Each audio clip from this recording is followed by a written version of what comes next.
በስመ አብ ወወልድ ወመንፈስ ቅዱስ አሃዱ አምላክ አሜን።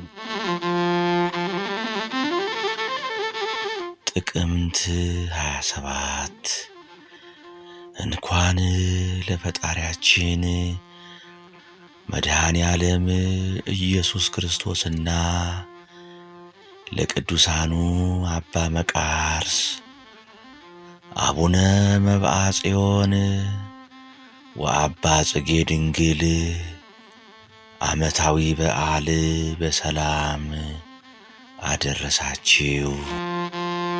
መድኃኔ ዓለም ክርስቶስ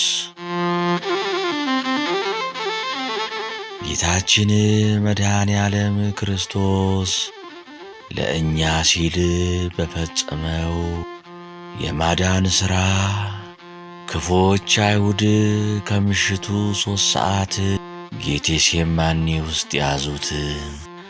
ሙሉ ሌሊት ከቀያፋ ወደ ሐና፣ ከሐና ወደ ቀያፋ ሲያመላልሱት አስረው ሲደበድቡት አድረዋል። ዝም ቢላቸው ዓይኑን ሸፍነው በጥፊ መቱት። ምራቃቸውን ተፉበት፣ ዘበቱበት። ራሱንም በዘንግ መቱት። እርሱ ግን ሁሉን ታገሰ። በጠዋት ከገዢው ዘንድ ሞት እንዲፈረድበት አቀረቡት። በሰለስት በ3 ሰዓት ላይ አካሉ እስኪያልቅ እየተዘባበቱ 6666 ገረፉት። ሊቶስጥሮስ አደባባይ ላይ እርጥብ መስቀል አሸክመው ወደ ቀራንዮ ወሰዱት። 6 ሰዓት ላይ በረዣዥም ብረቶች 5 ቦታ ላይ ቸንክረው ሰቀሉት። ታላላቅ ተአምራት በምድርና በሰማይ ታዩ። ዓለም በጨለማ ሳለች ጌታ በመስቀል ላይ 7 ቃላትን ተናገረ።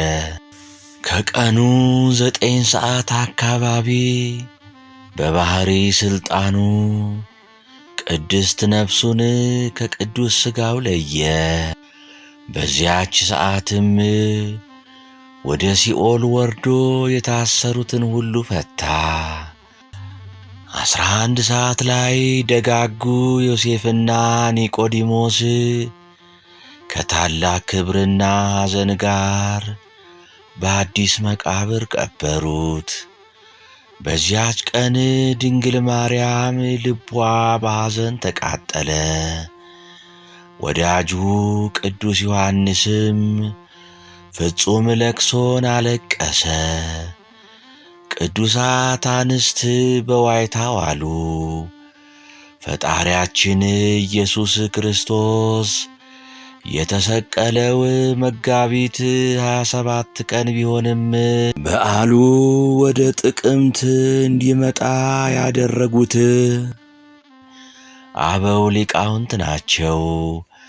ምክንያቱም ብዙ ጊዜ መጋቢት 27 የሚውለው አብይ ጾም ውስጥ በመሆኑና የንግስ በዓላት በአብይ ጾም ስለማይፈቀዱ ነው።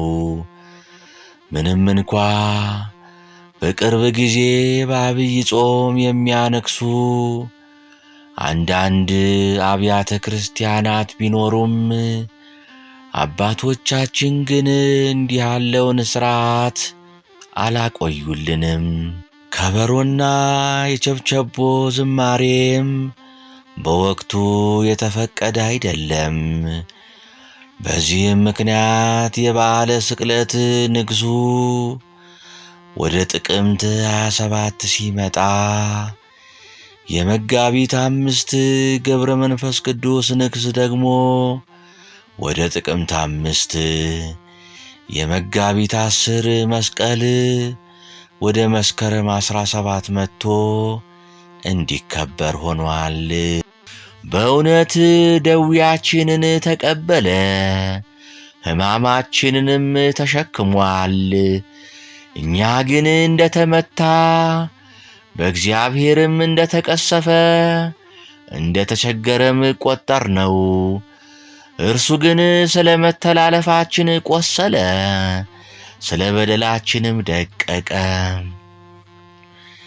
የደህንነታችንም ተግሣጽ በእርሱ ላይ ነበረ፣ በእርሱም ቁስል እኛ ተፈወስን። ትንቢተ ኢሳይያስ ምዕራፍ 53 ቁጥር 4። ወስብሐት ለእግዚአብሔር።